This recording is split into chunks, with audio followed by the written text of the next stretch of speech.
The journey began around 2017 at Jomo Kenyatta University of Agriculture and Technology, where Crazy Kennar brought together a dynamic ensemble of talented peers, including Useful Idiot, Yvonne Kiza, Bushra Sakshi, Wanjiru Africas, and Shiro.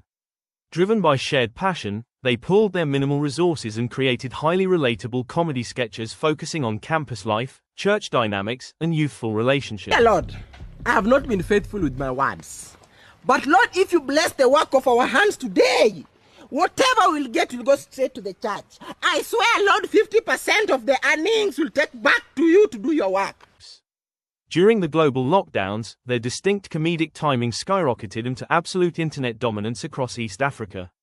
As the brand transitioned from a casual friend group into a structured corporate entity under Tales of Crazy Kennar Productions, the operational dynamics changed. Rumors began to circulate that corporate mismanagement and external leadership, specifically involving Kennar's brother handling managerial affairs, began creating friction regarding structural direction and equity. The first visible fracture occurred when Useful Idiot quietly exited the group to focus on his independent creative career and solo brand growth. Shortly after, Stanley Omondi followed suit. These are people who don't want to work. Who are they that working? That's a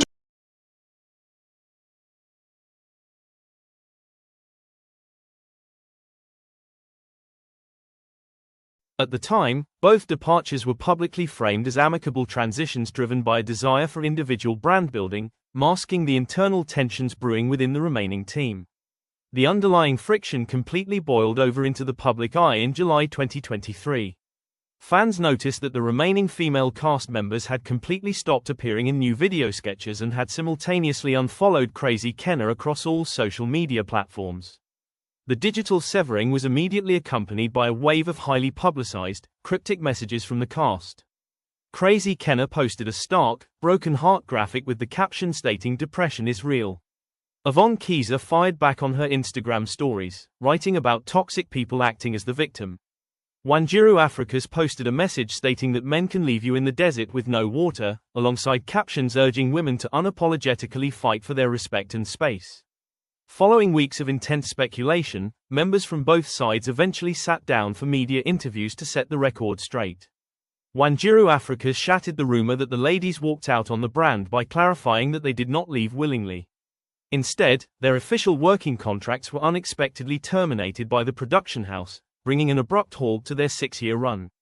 In a joint media appearance, Bushra Sakshi and Yvonne Kiza stated that the working environment had become untenable, noting that the disrespect was too much and adding that the emotional bridge had been entirely burned. Breaking his silence much later, Crazy Kennar explained that the fallout was a natural, albeit painful, consequence of rapid growth and shifting life priorities. He emphasized that the group was founded on a vision of inclusivity, but as individuals matured, personal growth paths and distinct creative differences naturally pulled the original team in entirely separate directions. Following the total collapse of the original lineup, Crazy Kennar retained the sole ownership rights to the Tales of Crazy Kennar brand.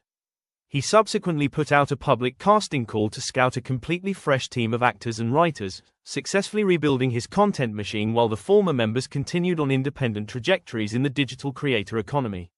Following weeks of intense speculation, members from both sides eventually sat down for media interviews to set the record straight. Wanjiru Africas shattered the rumor that the ladies walked out on the brand by clarifying that they did not leave willingly. Instead, their official working contracts were unexpectedly terminated by the production house, bringing an abrupt halt to their 6-year run. In a joint media appearance, Bushra Sakshi and Yvonne Kiza stated that the working environment had become untenable,